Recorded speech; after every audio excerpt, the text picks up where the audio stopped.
Hello hi, मैं doctor Rishika Mutha, child I care and squint clinic Indore से। आज इस वीडियो में हम डिस्कस करने वाले हैं अबाउट आई स्ट्रेन। सबसे जो कॉमन टॉपिक है अमंग पेरेंट्स या एडल्ट्स, यंग एडल्ट्स, टीनेजर्स की हमें आईज में बहुत स्ट्रेन होता है, क्योंकि जो आजकल का लाइफस्टाइल चेंज है, increase use of mobile, laptops, iPad, even schools में भी डिजिटल स्क्रीन्स का ओवर यूज़ होने के कारण जो आई स्ट्रेन है उससे होने वाली प्रॉब्लम्स क्यों क्यों होता है, हम उसको कैसे रिलीव कर सकते हैं, इसमें हम वो डिस्कस करेंगे। आई स्ट्रेन में पेशेंट को क्या होगा कि उसको बार बार ऐसा लगेगा कि मुझे फोकस करना पड़ रहा है, उसको एक हेडेक सा लगेगा एंड आईज में एक हल्का हल्का सा पेन लगता है। कई बार इन पेशेंट्स को कभी कभी धुंधला सा भी दिखता है, कभी कभी डबल भी दिख सकता है एंड कुछ बर्निंग सेंसेशन जैसा आईज में भी इनको लगता है। ये सारी प्रॉब्लम्स आई स्ट्रेन के पेशेंट्स को होती हैं, इन सब के साथ वो प्रेजेंट करते हैं। आई स्ट्रेन के कॉजेज़ क्या हो सकते हैं? आई स्ट्रेन के कॉजेज़ में रिफ्रैक्टिव एरर्स हो सकता है कि पेशेंट को कुछ मायोपिया यानी कि माइनस का नंबर है, जिसके कारण कई बार स्क्विंट भी आता है। हाइपरोपिया यानी कि प्लस का नंबर है, अगर वो वियर प्रॉपरली नहीं कर रहे तो हर बार उनको फोकस करना पड़ रहा है। एंड एस्टिग्मेटिज्म यानी कि वो एक्सेस वाला नंबर है, जिसमें पेशेंट को कई बार हेडेक के साथ भी प्रेजेंट करते हैं।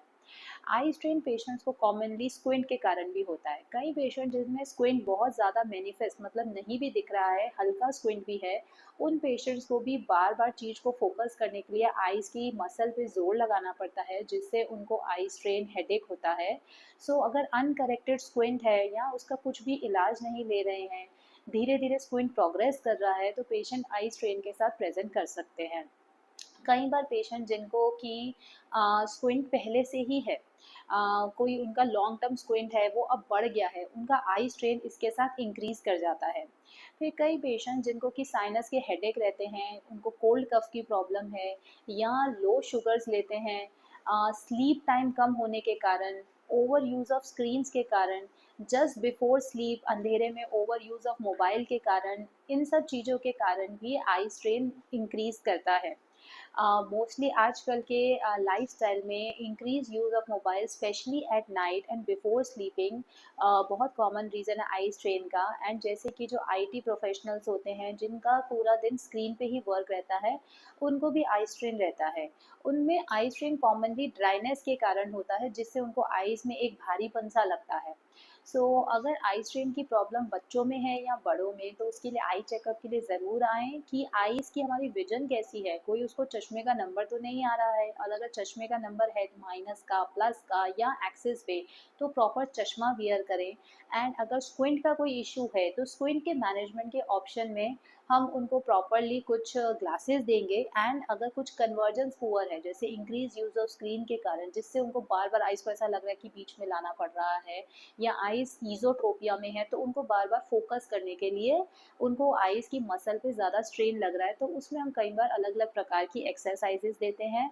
एंड देन उनको स्पेशल ग्लासेस देते हैं। एंड देन फिर कॉमनली जो हमारे रूल्स रहते हैं, 20-20-20 का रूल फॉलो करने को कहते हैं, जिससे कि 20-20 का रूल बहुत ही इफेक्टिव है आई स्ट्रेन को रिलीव करने के लिए, जो आईटी प्रोफेशनल्स के लिए, बच्चों के लिए, सबके लिए एप्लीकेबल है। एंड देन ये भी एडवाइस किया जाता है कि जो पेशेंट्स को अगर साइनस के हेडेक की प्रॉब्लम्स हैं, तो उसका वो रेगुलर ट्रीटमेंट लें, अपना शुगर लेवल्स बॉडी में बहुत देर देर बाद नहीं खाएं, अपनी स्लीप प्रॉपर लें। ये सब चेंजेस करने से आई स्ट्रेन रिलीफ हो सकता है।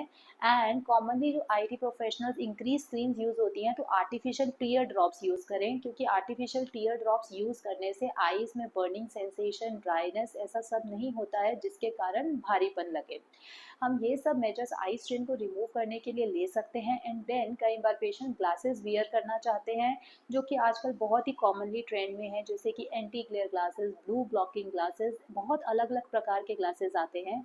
एंटी ग्लेयर ग्लासेस हमें लेने चाहिए, ताकि हम उसके जो स्क्रीन से रिफ्लेक्शन है, या कॉमनली जो हमारी आईज पे एकदम से चौंधियाने वाला रिफ्लेक्शन स्क्रीन से लगता है, उसको हेल्प करेगा रिलीव करने में।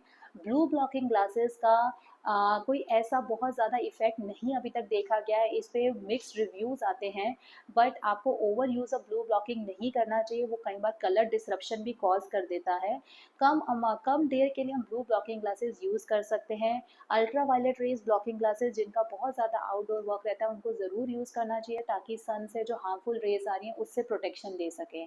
सो हम ये सब मेजर्स करके आई स्ट्रेन को रिमूव कर सकते हैं। एंड अगर कुछ पैथोलॉजिकल है, जैसे कि कुछ स्क्विंट है या चश्मे का नंबर है, तो उसका अप्रोप्रिएट ट्रीटमेंट एंड मैनेजमेंट लें, ताकि जो हम ये डे टू डे की प्रॉब्लम है कि आंखों से भारीपन लग रहा है, फोकस नहीं हो रहा, कभी कभी डबल दिख रहा है, धुंधला दिख रहा है, इन सब प्रॉब्लम से हम रिलीफ पा सकें। Thank you.